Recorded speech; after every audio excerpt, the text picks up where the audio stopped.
Uh, so hitting on that, what's different about dealing with National Flood Insurance Program versus as a PA versus dealing with a regular insurance company? So remember, National Flood Insurance Program, FEMA, you're dealing with the federal government. You're not dealing with a entity that's subject to any local jurisdiction, right? So the state laws in Louisiana or Texas or Florida do not matter, right? Everything is statutory, and it's federal statute that applies, okay? So there's a federal framework on how the claims are to be adjusted and how things are to be handled. So that means you may need to tweak some of your standard forms you use when dealing with the National Flood Insurance Program. So let's look at the first one. It says 10 on it, communications from policyholder representative. At the bottom of the page, it says 230 at the bottom of the page. So this is 230 of the claims manual that's on the flash drives for all of you. Very first communication with National Flood Insurance Company, the letter of representation, right? Your notice of representation, letter of representation, your first contact and communication with them. And I'm sure all of you that do this have a standard notice of representation that you send into the insurance companies that you're working with. If you're dealing with regular insurance companies in various states, that pretty much can translate from one state to the next. You don't really have to change your notice of representation based upon the jurisdiction you're dealing with or what insurance company you're dealing with.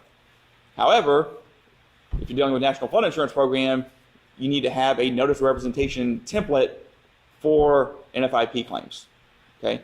The reason being is a standard notice of representation is not sufficient for National Flood Insurance Program claims. So letter of representation, about halfway down the page, it says, whenever the policyholder authorizes a party to speak with an NFIP stakeholder about their claim, the policyholder will need to do so in writing. By law, the NFIP stakeholder must obtain this authorization to protect the policyholder's privacy. Privacy release. To authorize another individual to represent the policyholders must also submit a document or documentation that includes all named policyholders, full names, addresses, dates, and place of birth. Notice that one, that's a little bit different. Well, we actually have modified ours, and I'm going to give it to everybody before we leave today. Yeah. I'll give you all our whole Louisiana contract sets that have everything in it, including this updated information for NFIP that will suffice for what they're asking for. Yeah. Names of the representatives and the policyholders' signatures. The policyholders must have this document notarized or include the following statement. So it either has to be notarized or include the statement. Did you hit on the difference of that? Yep. I declare under penalty of perjury that the foregoing is true and correct. Executed on blank date, and then you have the signature.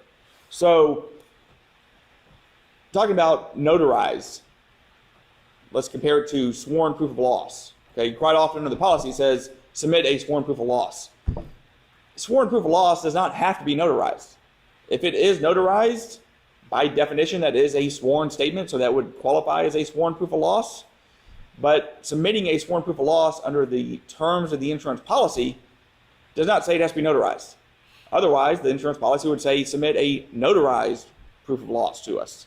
It doesn't. It says submit a sworn proof of loss. So under federal government claims, you're dealing with FEMA, this statement that we just read here, under this penalty of perjury statement, is sufficient to make it a sworn statement. As long as that statement's in there and they're signing it, that qualifies as a sworn statement under National Flood Insurance Program claims.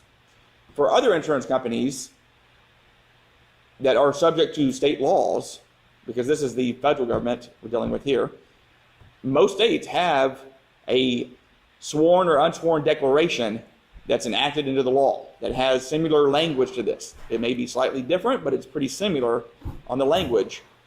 And as long as that language is, you do it in compliance with the state law, then it does not have to be notarized.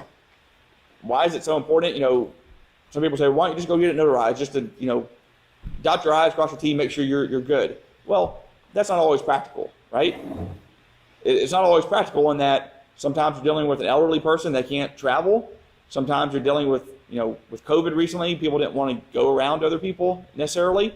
And especially after a catastrophe situation, you don't need to go get a notary when maybe people don't have power, don't have internet.